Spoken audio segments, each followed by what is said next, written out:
No debate do dia com Maria Lídia Flandoli, as consequências da crise política sobre o Congresso Nacional.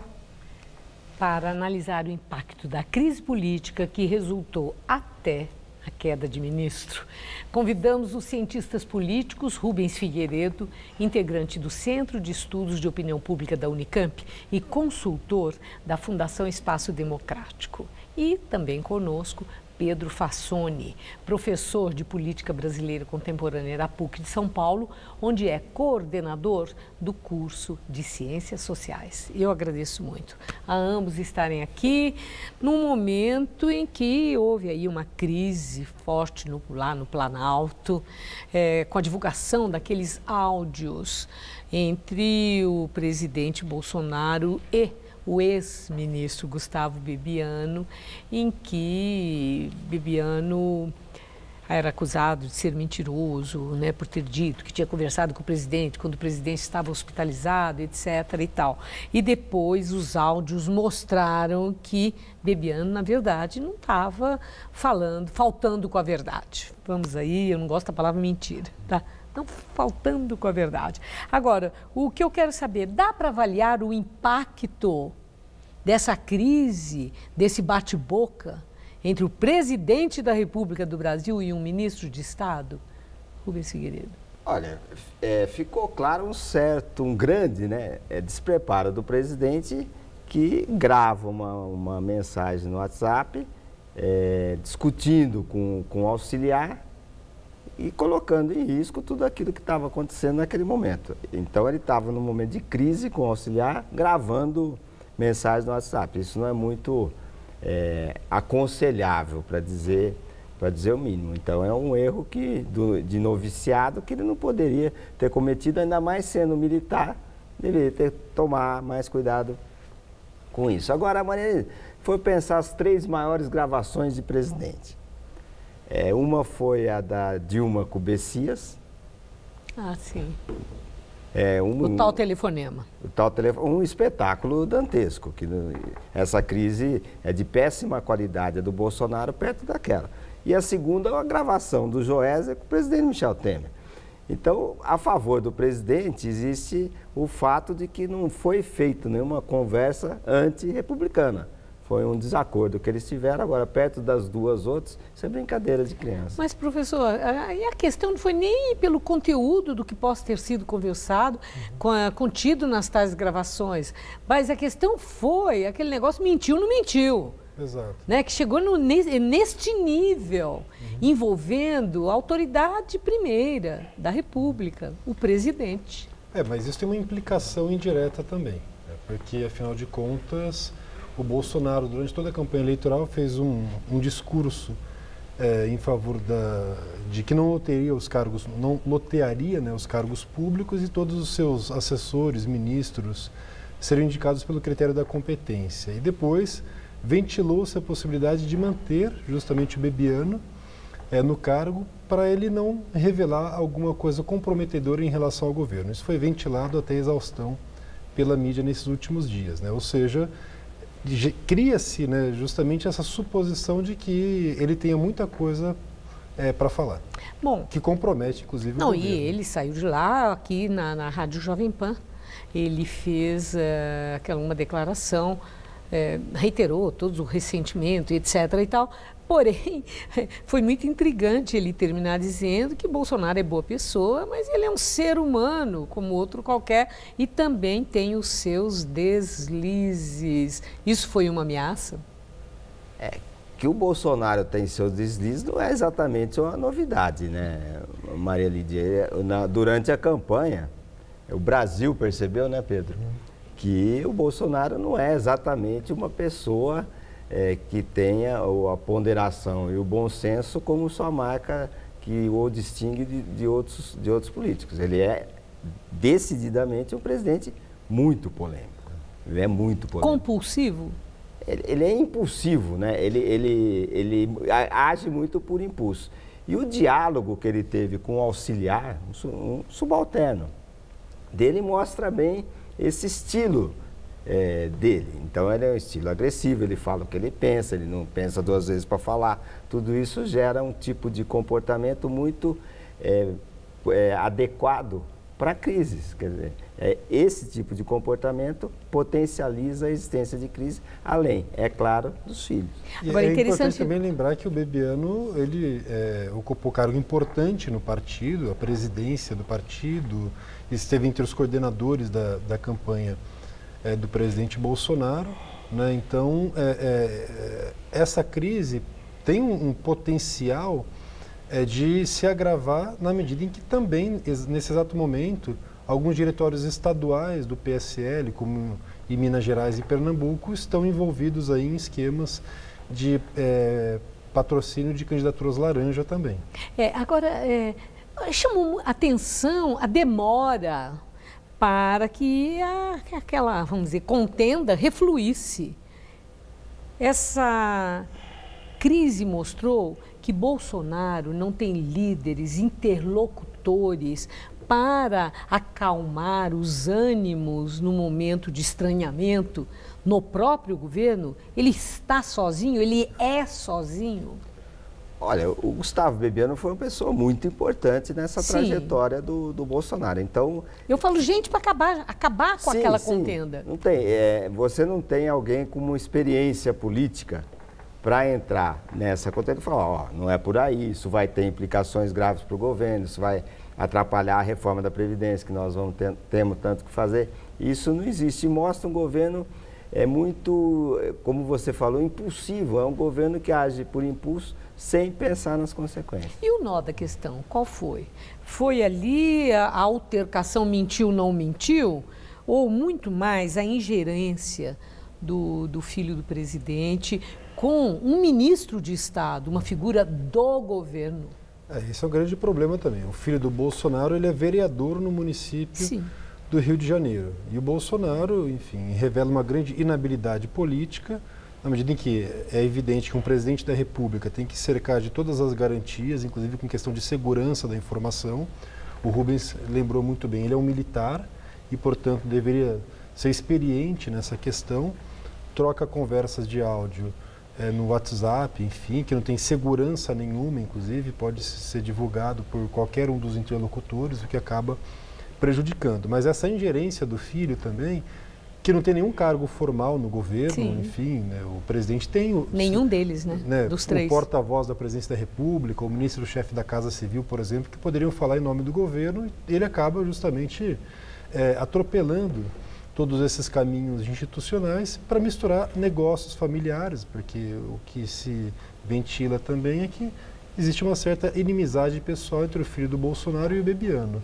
Então, são questões, né, também como o Rubens colocou, de um governo muito mais impulsivo e passional, que não mede as consequências dos seus atos também. Agora, mas o governo também agiu rápido, apresentando uma agenda positiva, tanto que dois projetos muito importantes, tanto da reforma da Previdência Social, como o projeto anticrime, né, de Sérgio Moro, já estão na Câmara Federal, já estão no Congresso Nacional. Com essa agilidade, o presidente consegue desviar a atenção da opinião pública, do universo político para a pauta desses projetos tão importantes e coloca um ponto final naquele clima de crise? Se parar de essas mini-crises aí se repetirem, eu acho que sim. Quer dizer, o governo ele fez promessas durante a campanha, vou flexibilizar o uso de armas, a posse de armas, fez. Vou criar um pacote anticrime, anticorrupção, fez. Vou votar a reforma ou apresentar um projeto de reforma da Previdência, fez. Agora, esse tipo de mini-crise, você tem 3 tambores de nitroglicerina à base do presidente, que são seus 3 filhos. Um deles foi para os Estados Unidos dizendo que o Brasil ia invadir a Venezuela. Por aí você tem uma ideia do que acontece. O Carlos, ele tuita em nome do presidente. O Léo Índio, que é primo do Carlos, parece que moram juntos, ele foi mais vezes no Palácio do Planalto do que o próprio presidente da República. Mas vocês acreditam que os filhos agem assim, à revelia do pai, do presidente, ou é conveniente, o Bolsonaro supõe que seja conveniente que os filhos ajam com essa franqueza e presteza? Olha, filho de peixe, peixinho é, né? Eles não poderiam ser muito diferentes do que o Bolsonaro é, da personalidade, da formação que ele teve. Agora, a mim parece que ele só peitou o Bebiano, o Carlos, com o apoio do Bolsonaro. Você concorda, Frassoni? É difícil, né, saber se ele agiu à revelia ou não do pai. De qualquer maneira, o fato é que isso acabou atrapalhando bastante. Agora, com relação, né, à questão se isso desvia ou não o foco da discussão sobre a reforma da Previdência... Se coloca um ponto final na crise, a pauta positiva, que são os dois grandes projetos de interesse não só de quem votou no Bolsonaro, de toda a população brasileira. Reside aí uma ambiguidade, a meu ver, né? Porque ao mesmo tempo em que esse escândalo acaba desviando um pouco o foco da atenção, voltar a atenção para essas discussões também pode ser um grande problema. Gera outro tipo de tensão. Exato. A proposta apresentada pelo governo de reforma da Previdência não mexe em alguns pontos, né? O próprio Bolsonaro fez um pronunciamento ontem em rede nacional dizendo que todos seriam tratados da mesma maneira e que a população não seria prejudicada, mas deixou algumas categorias de fora da reforma da Previdência.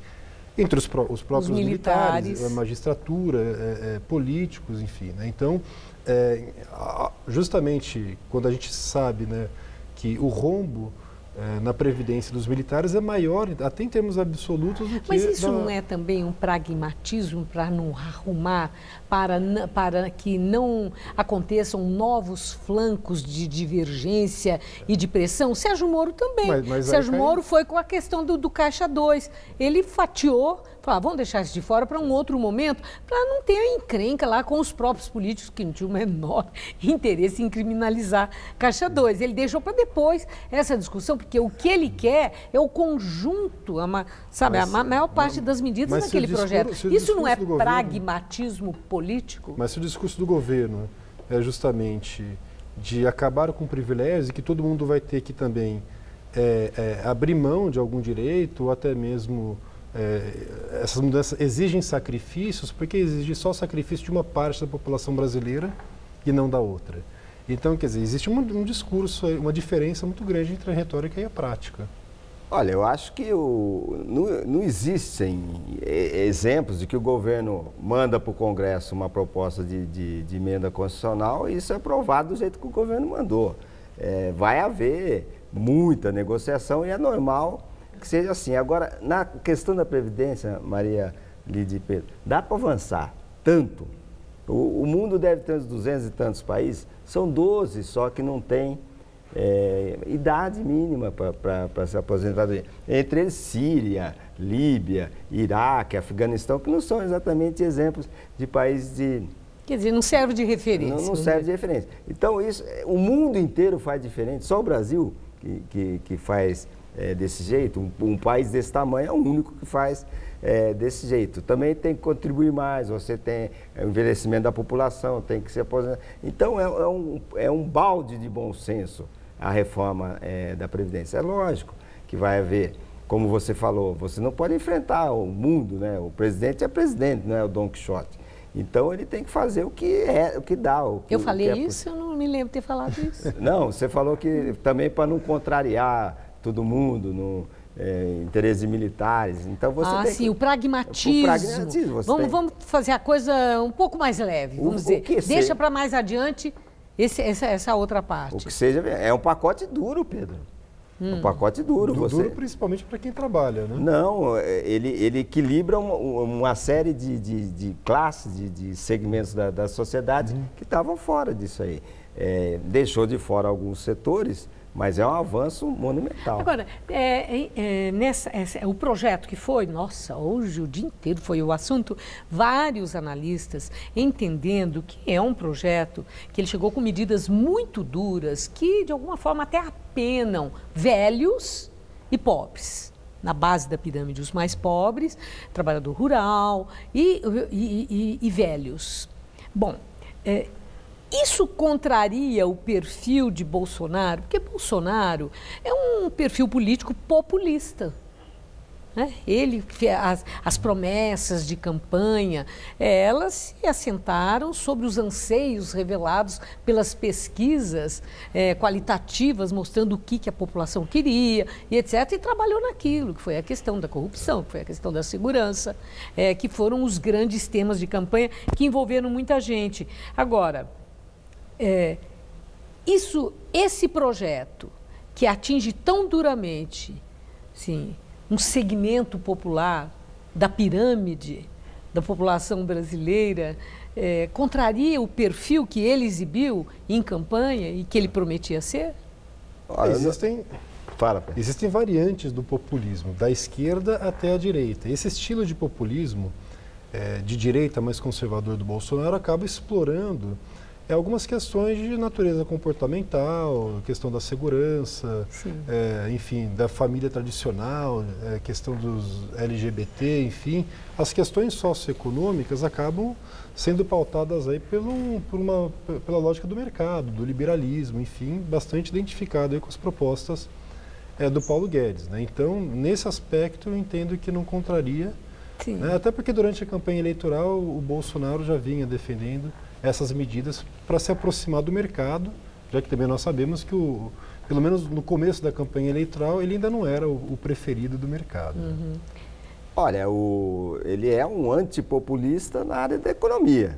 Quer dizer, ele quer o triunfo do mérito, uma economia mais liberal, menos... Agradar o mercado financeiro, vamos dizer? Não, quem mais agradou o mercado financeiro foi o Lula.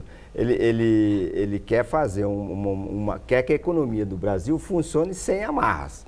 Nesse sentido, ele não é populista, ele é um liberal. E ele representa o pensamento conservador nos costumes que a sociedade brasileira apoiou e votou nele. Agora, assim, deixando o poder central, eu não posso deixar de perguntar a vocês sobre o PSDB. PSDB que está sob nuvens assim sombrias, né? E ameaçando mesmo cada vez mais tempestade arrasadora. Mesmo ontem, na reunião da Executiva Nacional, a decisão de arquivar as denúncias e os pedidos de expulsão para nomes importantes e as denúncias aí dessa mais recente fase da Lava Jato com o tal do Paulo Preto, que era diretor de obras da Dersa. Uhum. O PSDB está numa rota muito semelhante àquela que atingiu o PT e praticamente demoliu o partido? Olha, o PSDB está num momento muito difícil e está agindo de costas para a sociedade. O que a sociedade quer, o que a sociedade votou em outubro do ano passado, é justamente o contrário daquilo que o PSDB está fazendo. O PSDB, ele não defendeu o seu legado, não teve vergonha de defender o legado do Fernando Henrique, que é um legado muito rico, estabilizou a moeda, entre outras coisas, lei de responsabilidade fiscal, teve vergonha. O Alckmin, quando era candidato a presidente, apareceu com aquele macacão cheio de empresas estatais bordados. Quer dizer, é um partido que está colhendo o que plantou. E hoje no Brasil, Maria Lídia, você tem entre 27 e 37 partidos, e 37 deputados, 9 partidos. Então tem uma massa de partidos intermediários aí, o PSDB está no meio. Enquanto o DEM se sobressai, dirigindo, presidindo tanto a Câmara como o Senado, e tendo o Lorenzoni, chefe da Casa Civil, o PSDB afunda. Só tem São Paulo como... Nosso tempo terminou, Fassoni, fico devendo a palavra, isso quer dizer um convite para voltar. Eu agradeço. Peço e voltarei com o maior desculpa prazer. e espero que volte. Muito obrigada, uma boa noite. Boa noite. Luciana.